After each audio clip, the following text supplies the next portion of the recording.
Today, we are going to talk about employee retention strategies.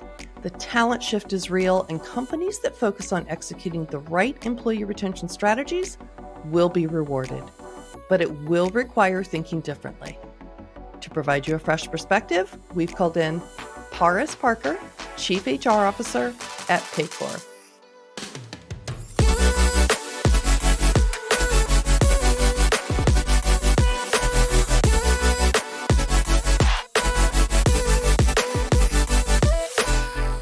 Paaras Parker is a certified change management professional with expertise in talent management, talent development, employee engagement, coaching, and leadership development. Before joining the HR technology company Paycor, she was head of HR for the technology and digital division for Kroger, and before that, director of engagement strategy and analytics at Macy's. Paaras, welcome to Voices of HR. Thank you so much. I'm so excited to be with you today. Well, we are so excited to have this conversation because you have such unique perspectives on so many different topics. So we're going to try to give our HR audience as many of these insights as possible, but we're going to really couch it under this employee retention strategy. Because as you and I had talked about before, the talent shift that is occurring in our workplaces in some ways is unprecedented. And your perspectives are unique on this, what I would consider this watershed moment. And companies are going to have to think, act, and execute differently than they did before to have this, productive, engaged workforce. So let's start with one of the first things that you said to me that I thought was unique and different was you said one of the worst things that HR can do is focus on turnover, which historically has been a tall tale sign of danger, right? Why don't you and your team focus on that? Yeah, it's so interesting. Back in my Kroger days, I had the chance to learn a lot about what it meant to be a product-centric organization.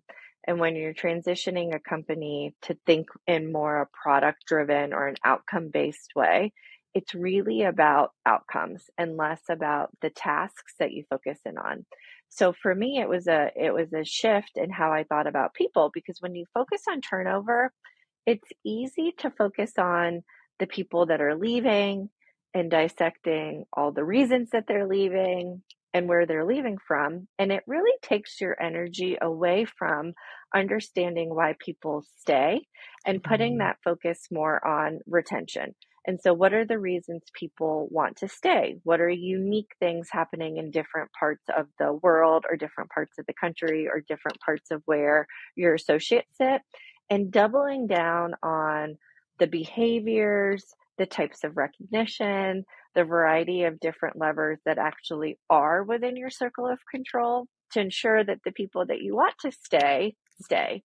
What I want to make clear is that doesn't mean that the people that are leaving aren't important. You mm. certainly want to understand that perspective too, just in a little bit more of a balanced way, and then drive your areas of focus, drive your milestones, drive your outcomes on what's going to get the right employees to stay in the right types of roles versus getting too bogged down in the plethora of reasons that people leave.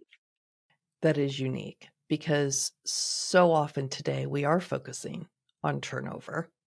And so I think let me play this back. So when it comes to retention, the conversation should be about ways to hold on to the right people for the right That's right. parts of your business.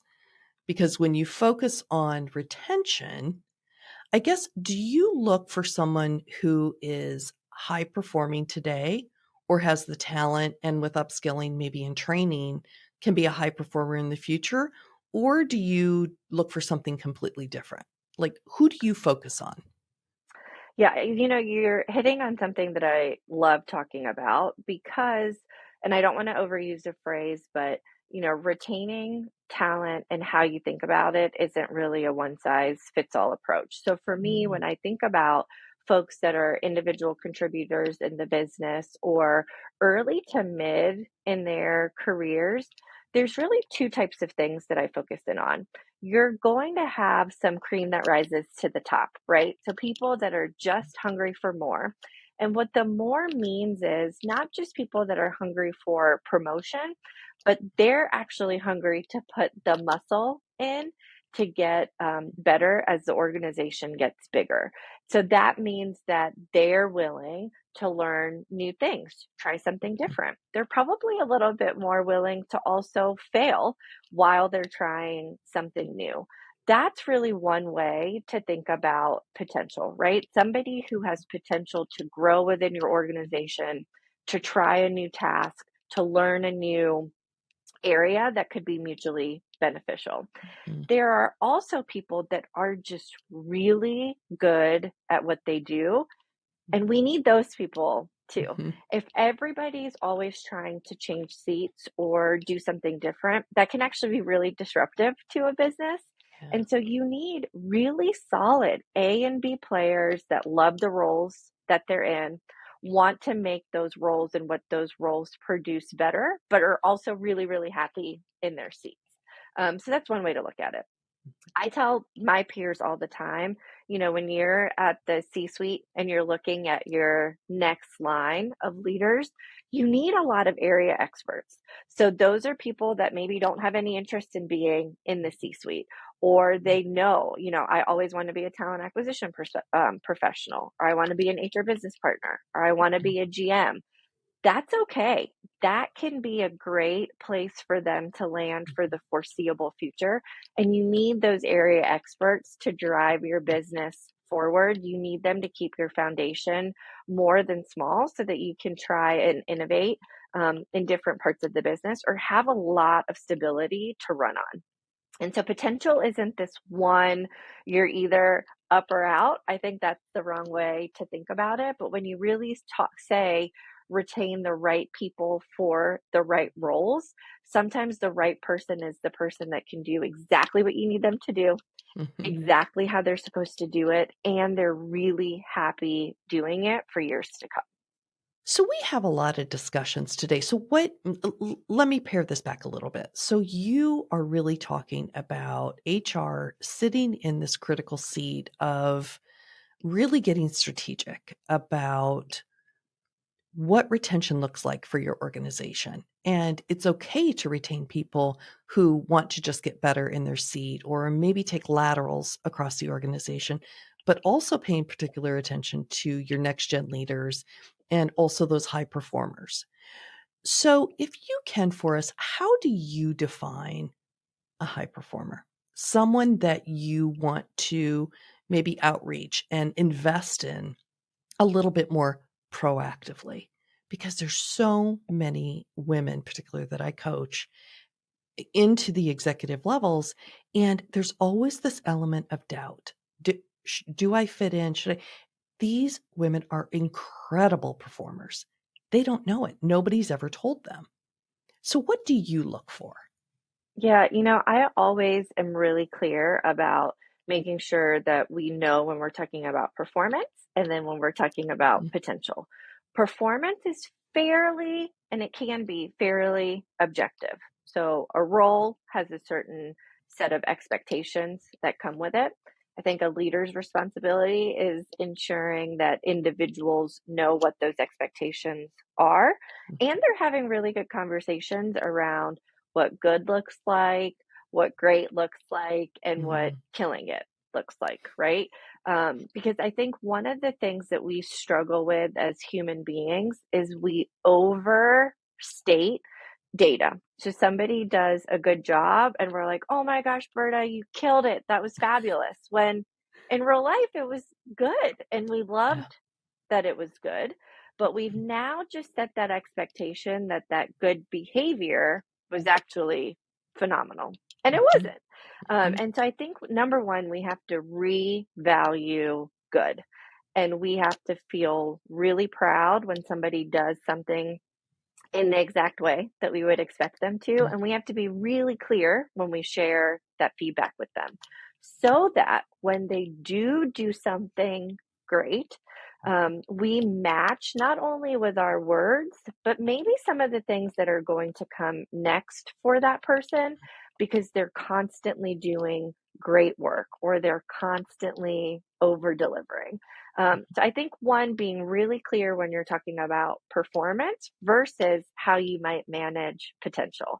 I think your confidence question, or not, it wasn't actually even a question, your statement, right, Secret. around how Yeah. people might feel. I think sometimes that's not a fake feeling. We're doing it to people by saying they're great when we really mean they're good, Mhm. because then they're expecting great expectations or great outcomes to come from that.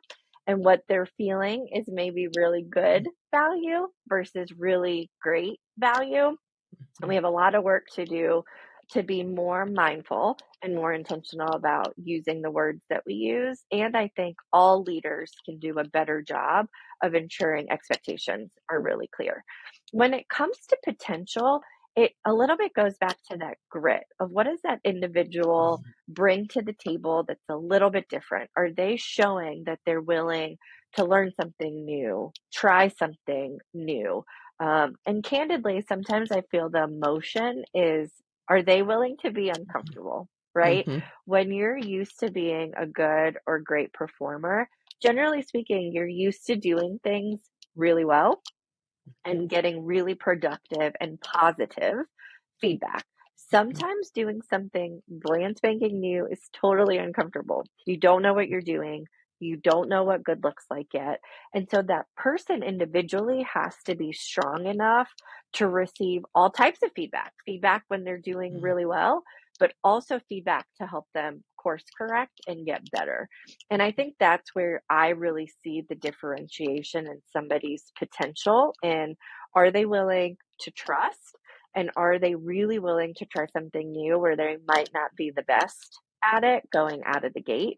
I think we as companies and as leaders have a lot within our circle of control of making sure we're helping people see those little milestones along the way so that we can make the scary a little unscary. I also think it's good to leave the mystery in there because it helps you see how people will rise to an occasion. Mhm. And I have a boss who is a habitual pusher. And the reason that I love that is because almost every day, I find myself accomplishing just a little bit more than Mhm. I thought I could because he Mhm. thought I could.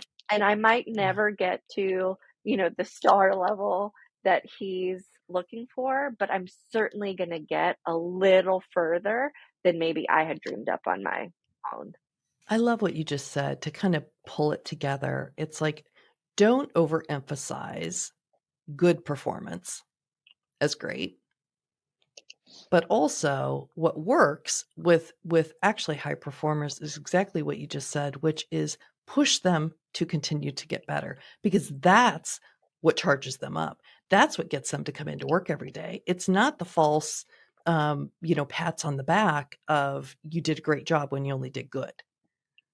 That's So right. that's the key takeaway to what you just said. Yeah, and Berta, the way that you said that made me think of one more thing, if it's okay Oh, for me please. to share.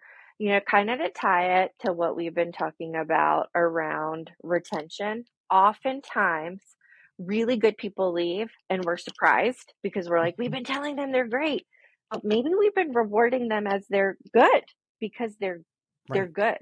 And so now we've created this confusion of, oh my gosh, you say that I'm great, but you treat me well, right? You treat Right. me as I would expect a good player to be treated. And so in their minds, they think, well, maybe somebody will treat me great for Yeah. being great.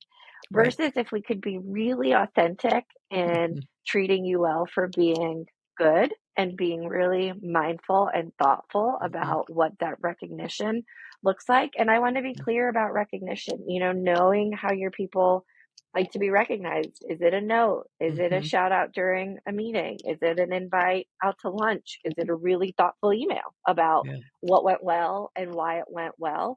Those things drive value, and it really helps for people to see and understand where they sit, so that they can stay comfortable in that spot or they can reach for more. Mhm.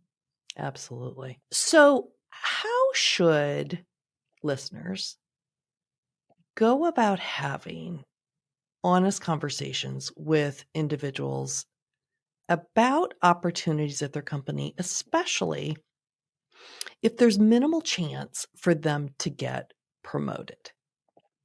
So you have a different perspective on that too.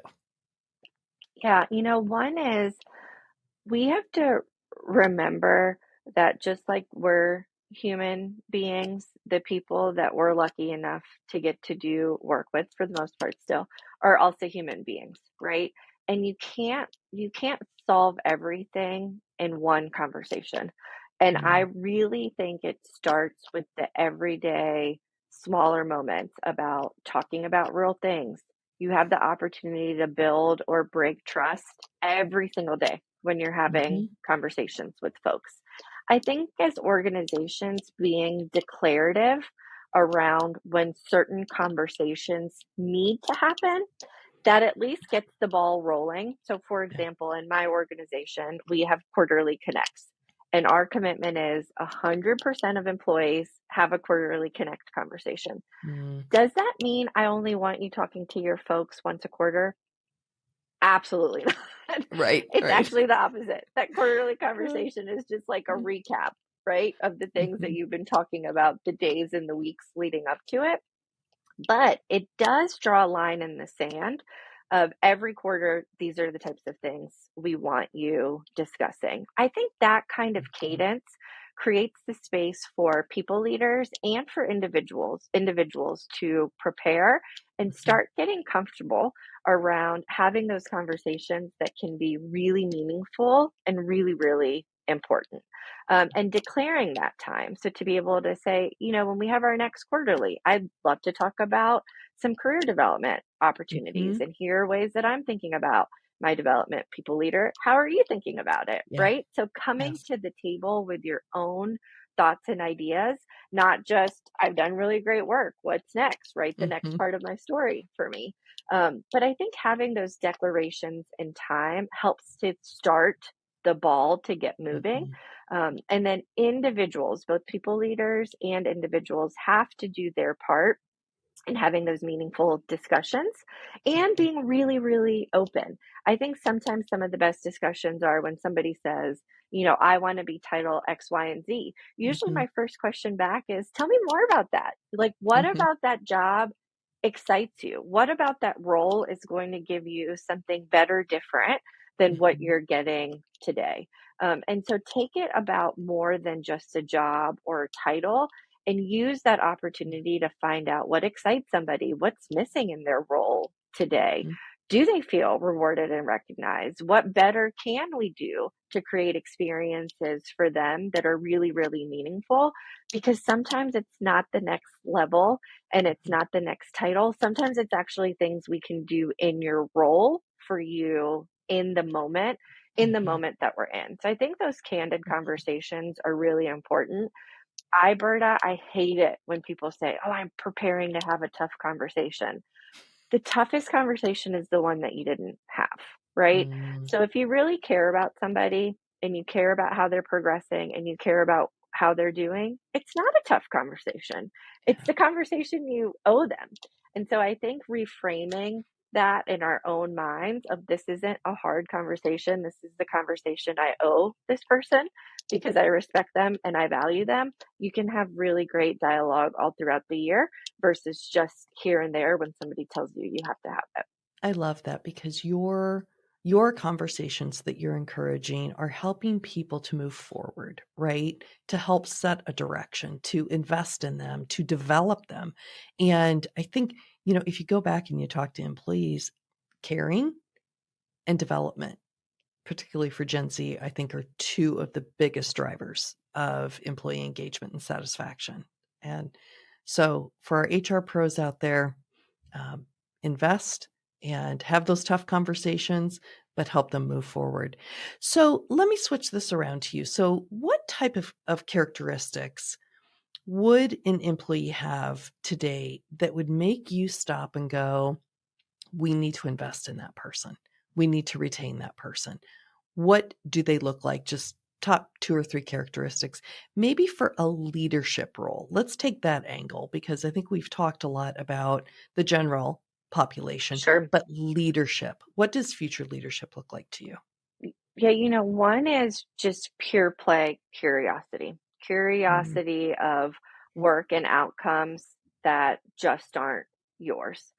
The other is the ability to work across multiple types of people, mm, multiple types of functions. It's really easy to get things done as a leader when you command and control it.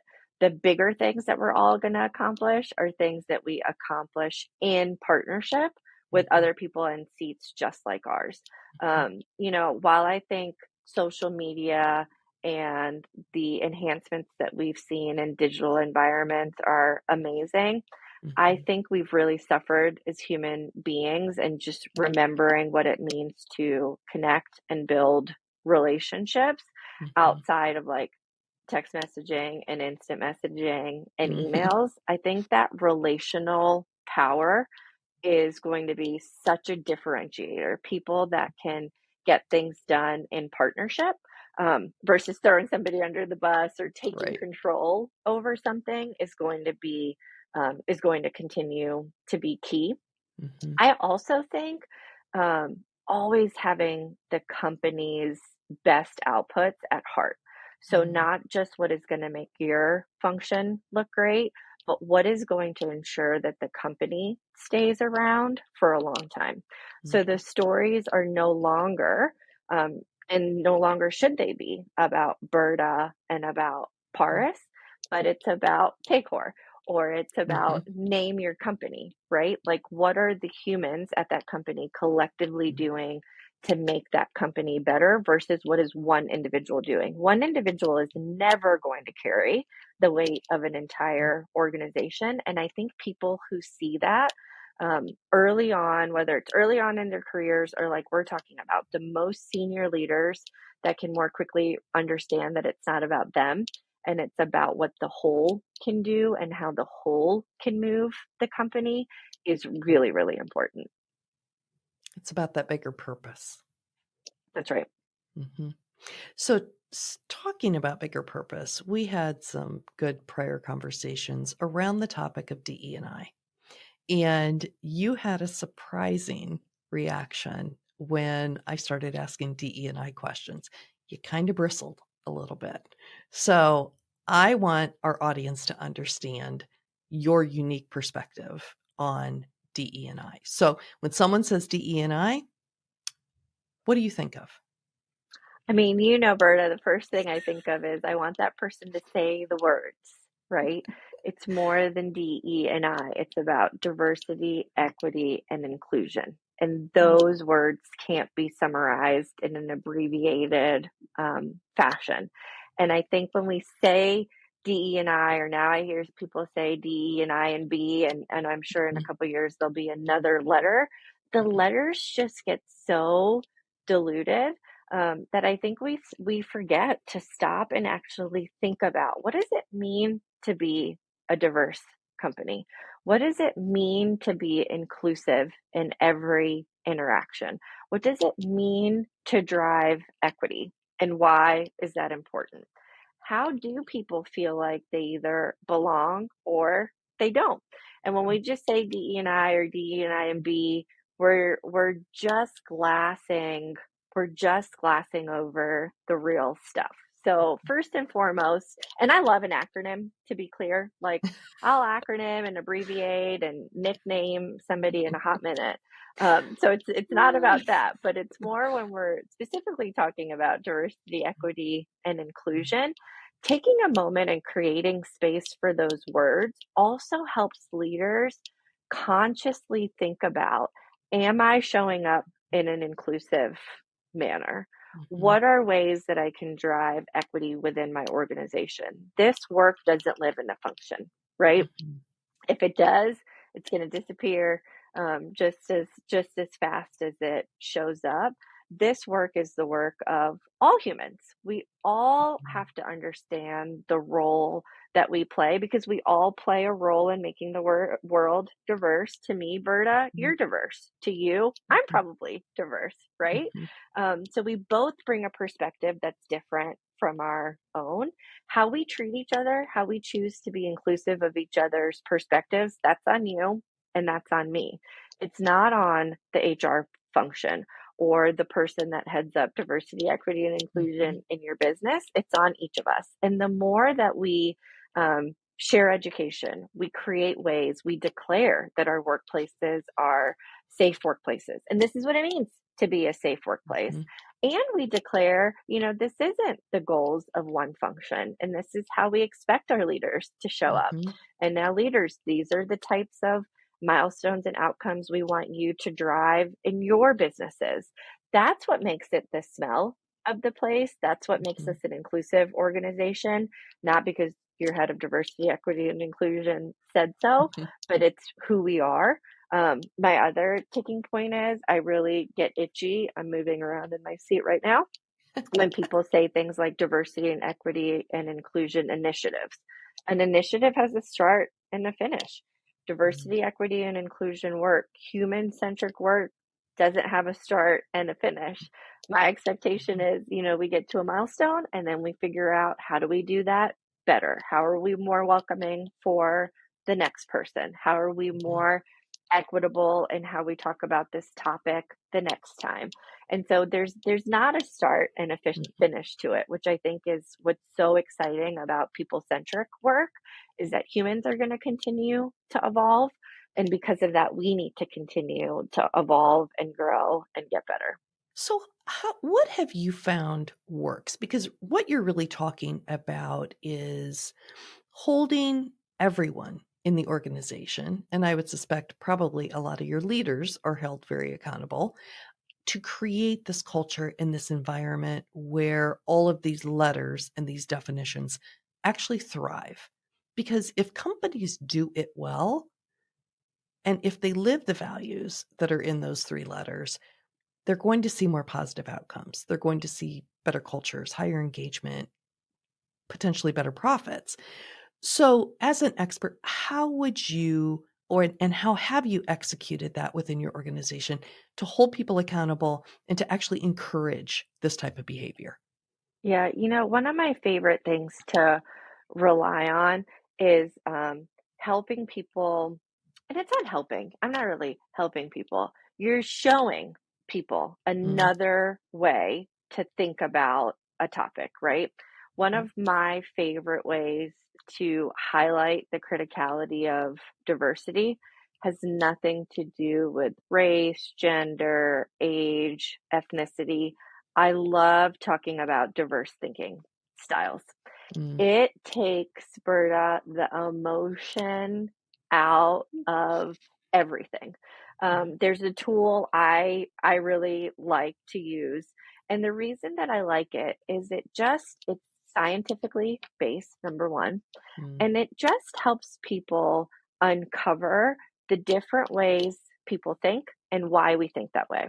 And the we that it starts off with is you. It's really a look at mm, yourself. So how do I process information and then how do I communicate that information? mm, And the reason that I love starting with that foundation is you're creating a space where people can think about diversity in a way that's very different than how we talk about it in mhm, the mainstream. So mhm, number one, you're thinking about it differently. Number two, the magic that's unlocked when you realize the the incremental way that you can drive value through being inclusive of diverse thinking styles. mm, Once you can really ground yourself in that, it's really natural to start thinking about, gosh, this probably applies to mhm, other layers of diversity. So if I'm a middle-aged woman of color, what value I could bring, what value could be added to my life if I were able to take in a perspective of a older generation white male mhm, or a younger generation white female or if I am a heterosexual, gosh, how much richer my world could be if Mhm. I could understand the perspective of maybe somebody from the LGBTQ plus community. That Mhm. just is a lens that isn't my own story, but Mhm. doesn't mean that that story wouldn't add value or perspective into how I live my life. Mhm. And so I think finding your own way, for me, I love thinking styles. I think it's such a great unlock to showing people different ways to think about diversity, equity, and inclusion. Berta, for you, it could be something else. It could be Mhm. something else that you're really passionate about that bridges that gap between how we often are talked to about it versus Mhm. how we might learn from it for ourselves in a different way. And then we can use those same foundational behaviors to reapply what it means to be inclusive of diverse thoughts or diverse personalities. In knowing that, it drives so much greater value and it drives so many greater results. You just got to the heart of what all of this is about, right? The power is in diverse thinking and You got diverse it. experiences. And if we all respect those and try to learn from them and try to grow, that's how you create this cultures. I think that's what you're saying. You've got it. Love it. Love it. So, employers, just in general, spend a lot of time trying to attract what they perceive as diverse employees. But what we're seeing in the data is there's a lot of turnover with, particularly with Gen Z, a lot of times with diverse employees who come into the organization because things are very different than what they expected.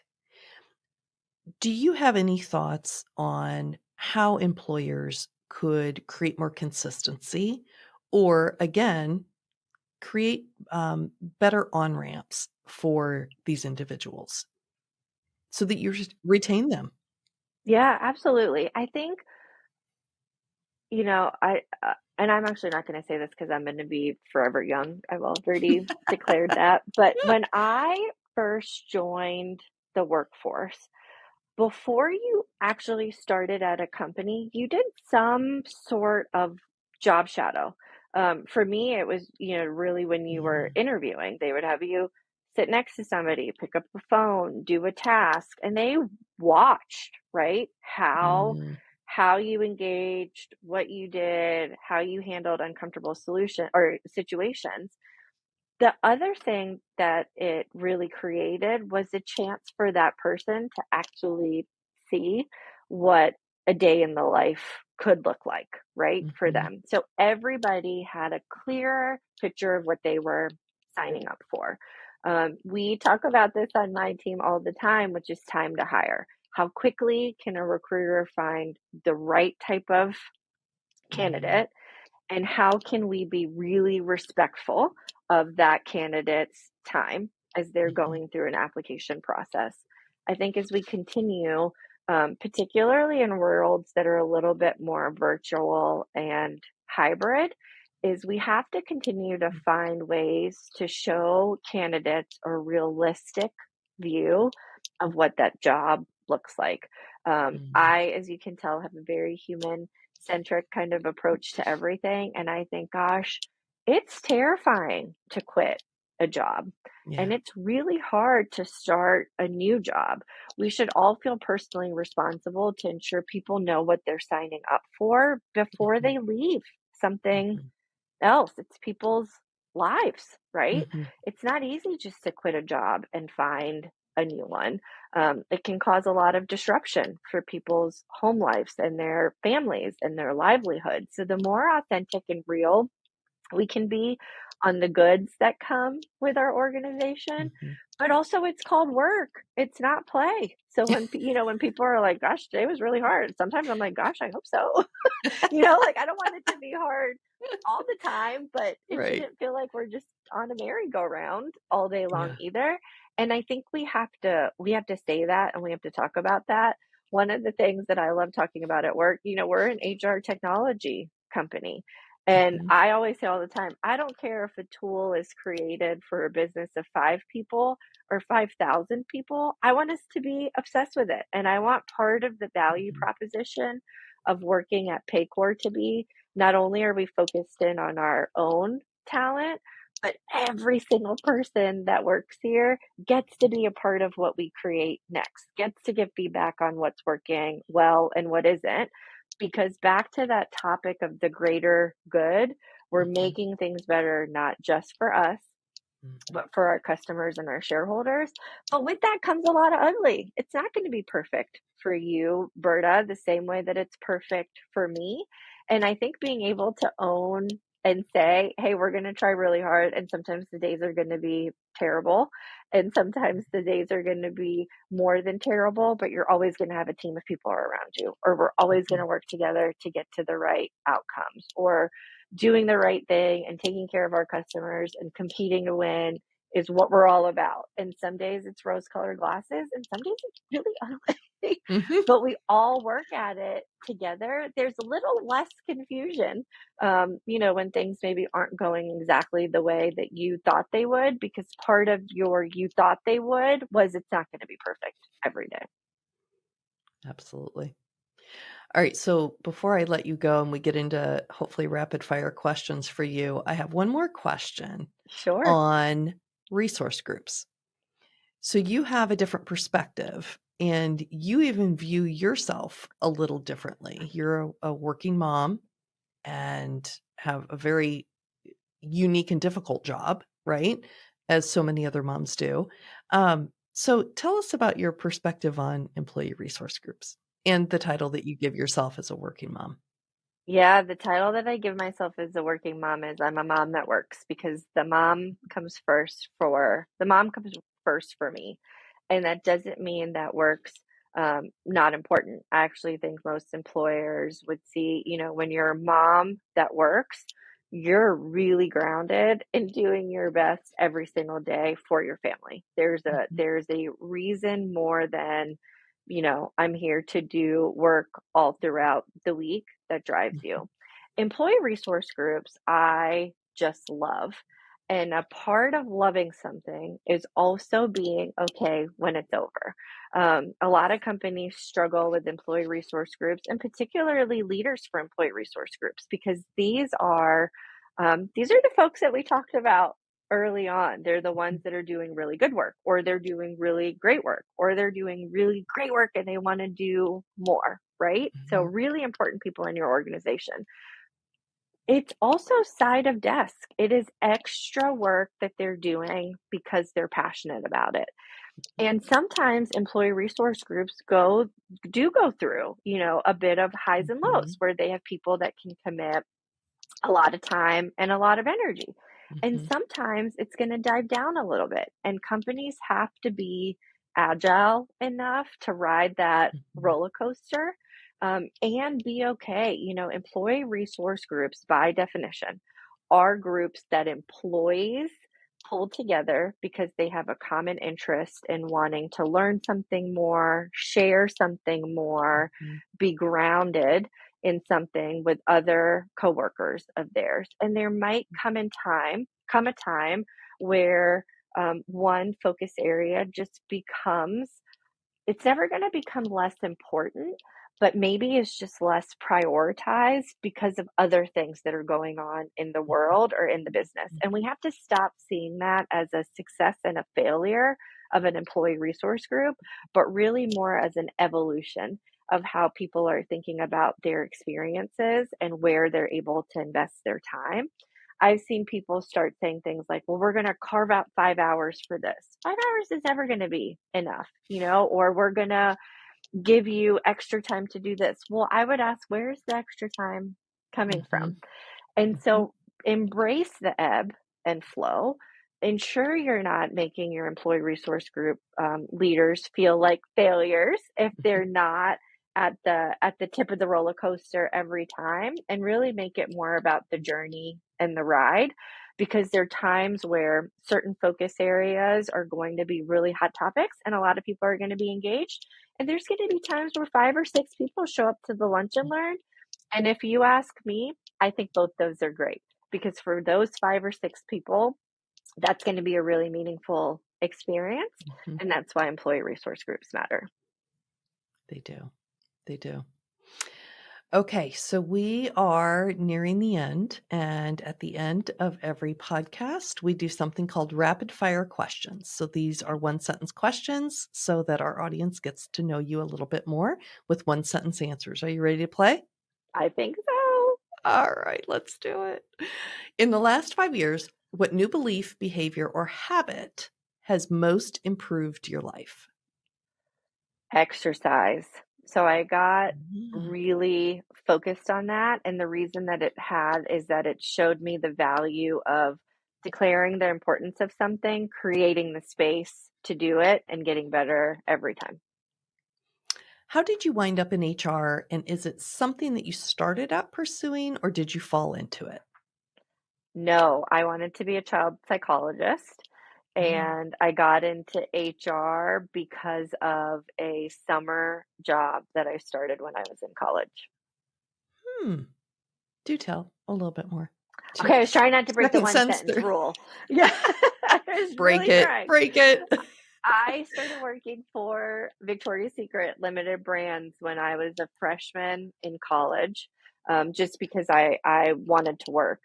And what I learned in my close to 6 years there was the power of people and impacting a business.